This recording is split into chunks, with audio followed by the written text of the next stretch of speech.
Hi and welcome.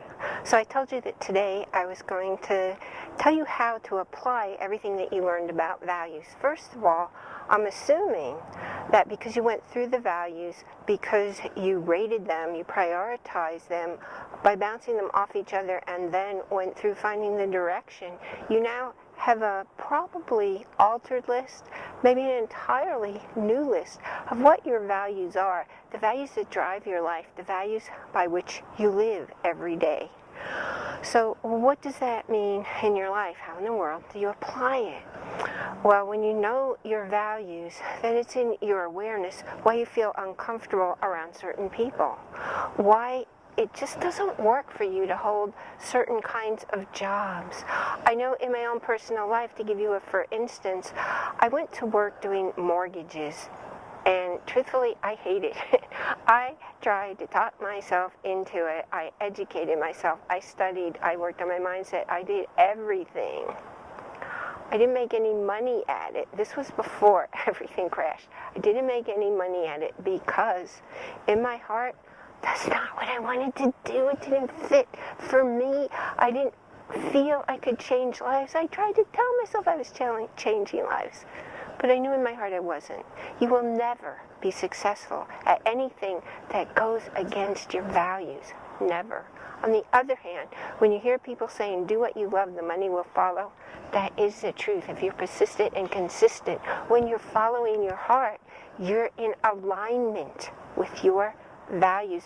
Nothing in your work, nothing in your life, nothing with your friendships, nothing in your friends will ever work if you are anything but in alignment with your personal values. Okay, so now you know you need to look for a place to work where you're in alignment with the goals of the company, where your values are in alignment with your co-workers, where you're totally in alignment with the outcome, the results produced by you doing that work. Okay, that takes care of your professional realm. At home, how about romantic relationships? What are the values of your partner or spouse?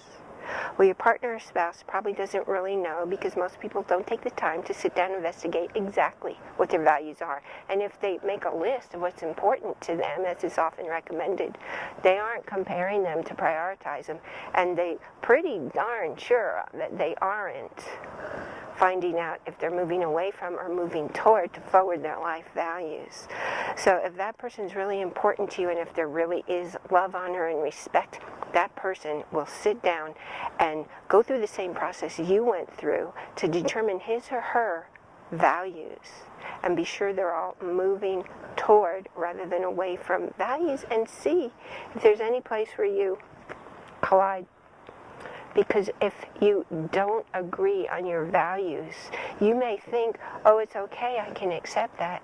Down the road, at some point, you're going to say, no, it's not going to work for me. I can't do that. And that's the reason why. So rather than have grief down the road, find out up front right now, today, what are the values of your partner. Now, the same thing's going to happen in your relationship with your friends. You can determine what is acceptable to you. What are you willing to live with? Because sure, you're never going to expect somebody else to change for you. And one of the hugest myths out there that especially women tell themselves is, if he loves me, he'll change. Do you really want someone in your life who changed for you? Do you really think they're going to be happy 1, 2, 5, 10, 15, 20 years down the road because they made a change that made them go, it's not going to happen. You need to know what's acceptable to you value-wise. You need to know what is completely unacceptable to you value-wise. And you need to decide for yourself. Not let anybody else tell you what's going to work for you in your life. And as you get older and you have more new and different life experiences, your values just may change, and that's okay. I will see you tomorrow when we talk about communication, the whole big deal that many people say is the number 2 cause after finances for separation and divorce.